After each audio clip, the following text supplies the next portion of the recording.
या बातमीचे प्रायोजक आहेत सुप्रसिद्ध hotel Badepir, Laxmi market, Vijapur west आणि दुसरी शाखा जिंदाशहा मदार चौक, सोलापूर. पोलिसात दाखल केलेला खटला माघारी न घेतल्याच्या रागातून रविवारी सकाळी सुरेश कृष्णा श्रीराम वय 35 राहणार Rafiqnagar MIDC Bharat gas godown जवळ सोलापूर या तरुणाचा गजबजलेल्या रस्त्यावर धारदार शस्त्राने वार करून दगड डोक्यात घालून अमानुषपणे खून केल्याप्रकरणी अटक करण्यात आलेल्या सर्व 6च्या 6 आरोपींना सोमवारी येथील न्यायालयात हजर करण्यात आले असता सर्व आरोपींना 8 मे पर्यंत पोलीस कोठडी सुनावली आहे. विजय अशोक श्रीराम, रोहित बसप्पा अण्णा रेड्डी, करण अशोक श्रीराम, सुमित अशोक श्रीराम, राहुल बसप्पा अण्णा रेड्डी सर्व आरोपी राहणार कुंची कोरबी गल्ली, मौलाली चौक, सोलापूर आणि सुभाष सगडा राहणार नई जिंदगी, सोलापूर अशी आरोपींची नावे आहेत. वरील आरोपींनी वराह चोरल्याचा आणि त्यांना विष खाऊ घालून मारल्याचा 2020 मध्ये पोलीस दाखल केलेला खटला माघारी न घेतल्याच्या रागातून सुरेश कृष्णा श्रीराम याचा रविवारी सकाळी माधवनगर येथील नीलम बेकरी हॉटेल समोर भर रस्त्यावर तीक्ष्ण हत्यारांनी वार करून डोक्यात दगड घालून खुलेआम खून केला आणि दुचाकीवरून फरार झाले. दरम्यान याबाबत जेल रोड पोलीस ठाण्यात गुन्हा दाखल होऊन सर्व आरोपींना अटक करण्यात आली होती. त्यानंतर या सर्व आरोपींना येथील न्यायालयात सोमवारी हजर केले असता त्यांची पोलीस कोठडीत रवानगी करण्यात आली. याबाबत मयत सुरेश श्रीरामची पत्नी लक्ष्मी सुरेश श्रीराम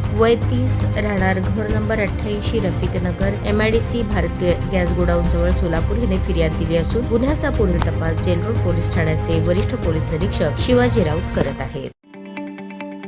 ताज्या बातम्या पाहण्यासाठी प्राईम महाराष्ट्र न्यूज चॅनलला सबस्क्राईब करा.